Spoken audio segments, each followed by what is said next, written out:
полчаса назад мы встретили гадюку, а это, товарищи, медянка. Видите, она какая, как червь. Ехали по дороге, смотрим, сорока долбит кого-то нам. Остановились, она змею долбит. Устойлівы плюс і ранняя вясна прывяла ў пачуцце халаднакроўных. Яны пакідаюць зацішныя месцы і перасоўваюцца на сухія праталіны, каб пагрэцца. Беларусы ахвотна запаўняюцца сеткі відэа з паўзучымі жыхарамі лясоў. Самая небяспечная сустрэча – шэрая гадзюка з цёмнай зігзагападобнай паласой на спіне. Яна глухая, але відушая. Органы пачуццяў развіты дастаткова, каб нават у цемры заўважыць цеплакроўную здабычу. У нас на территории Беларуси 3 вида змей.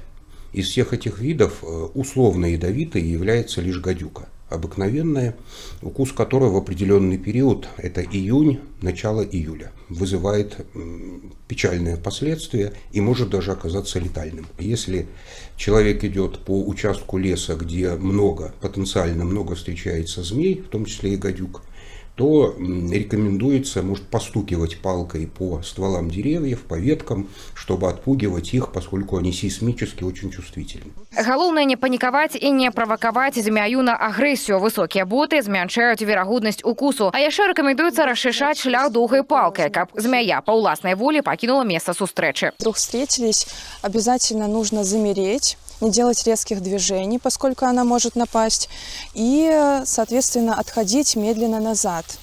Тем самым мы обезопасимся. Укус гадюкі можна перанесці на нагах, але ўрачы не раяць рызыкаваць. Яд дзейнічае на бялок крыві і ў цэлым работу сардэчна-сасудзістай сістэмы. Марудзіць нельга, але і памылкова дзейнічаць таксама. Проціпаказана адсмоктваць яд ці выціскаць яго праз надрэзы. Прыпякаць месца укусу ці накладваць жгут таксама не рэкамендавана. После того, как мы предположили, либо уверены в том, что нас укусила змея, нужно обездвижить эту конечность. Можно подручными средствами, можно, если ничего нет, например, руку прибинтовать. При своечасовым звароце да ўрача аднаўлення будзе максімальна хуткім. Медыкі выкарыстоўваюць спецыяльныя сывороткі, якія спыняюць дзеянне яду. Ганна Кустачова пры падтрымцы першага інфармацыйнага.